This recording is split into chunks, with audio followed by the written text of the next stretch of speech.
Assalamualaikum warahmatullahi ta'ala wabarakatuh. First of all, I would like to introduce myself. I am Dirang Itaib from B1B. So, our discussions is all about the historical criticism. So, let's let's discuss of what is historical criticisms. So, historical criticism is like a detective work for ancient texts. It tries to understand the text by looking at the time in place it was written. Imagine you find a letter from your great grandparents. So to understand that, you would want to know what was happening in their lives, in the world around them.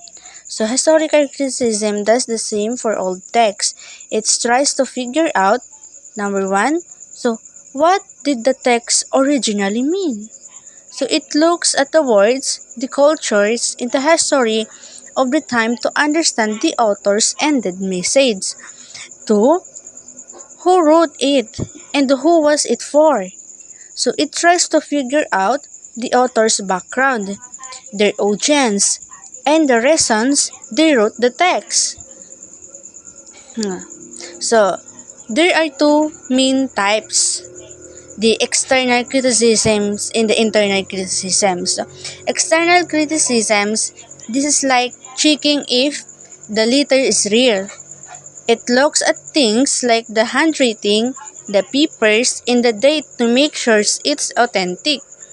So, let's proceed to internal criticism. So, internal criticism, this is like reading between the lines.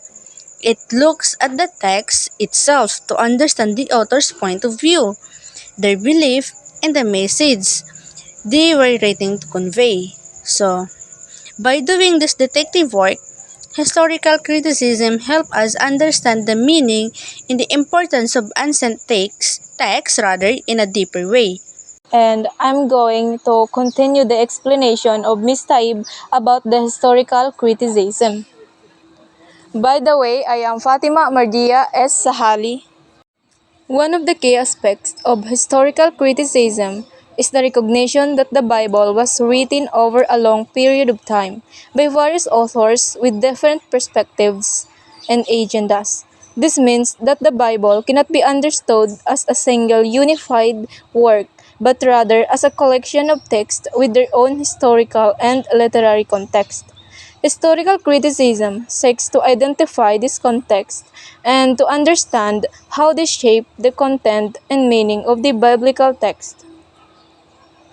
Another important aspect of historical criticism is the analysis of literary genres. The Bible contains a wide range of literary forms, including narrative, law, poetry, prophecy, and epistle. Each genre has its own conventions and purposes, and understanding these conventions is crucial for interpreting the meaning of the text. For example, the Book of Psalms is a collection of poems, and understanding the poetic devices used in this text can help us appreciate their beauty and depth. In addition to analyzing the historical and literary context of the biblical text, historical criticism also examines the social and cultural factors that influence their composition and interpretation.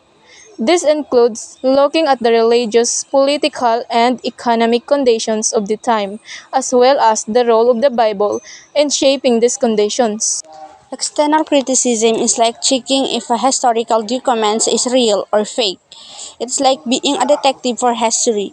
You look at the handwriting to see if it matches the time period or paleography, and you analyze how the document was made and if the information it contains is true or diplomatic criticisms. You also compare it to other known real documents from the same time to see if they match up. So this helps historians make sure they're using real information from the past. I am Ruhina Hamsali. I am going to discuss the internal criticism. So, this explains that internal criticism is used to check the truth of a document content. It focuses on verifying the fact by analyzing the author knowledge, the reliability of sources, in the historical context. The critic must understand what the author intended to say and confirm that the event described actually happened.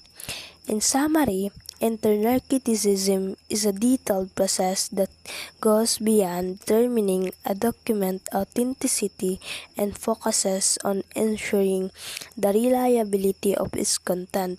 By analyzing the sources, the author knowledge, and the intent in the historical context. Hello, my name is Farhana Saraib. The test of authenticity.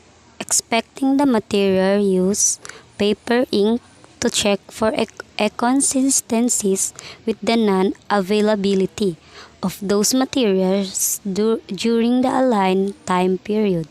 For example, the text notes that pencils were not common before the 16th century, and printing and typewriting were invented much later. Comparing the handwriting, signature, seal, letterhead, or watermark to non-authenticated specimens, or using techniques like paleography and demlomatics, the study of handwriting and documents.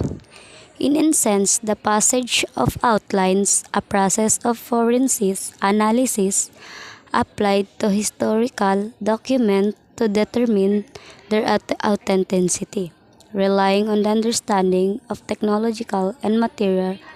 Assalamualaikum warahmatullahi ta'ala wabarakatuh. My name is Norpay Saisali. My topic is the continue of test of authenticity. So, for some period of history, experts using technique known as paleography and diplomatic. So, paleography, the study of ancient or antiquated writings and inscriptions.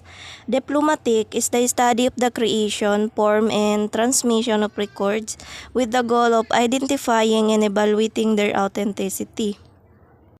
The disciplines of paleography and diplomatic were founded in 17th century by Dom Jean Mabillon, a French Benedictine monk and scholar of the congregations of Saint Maur.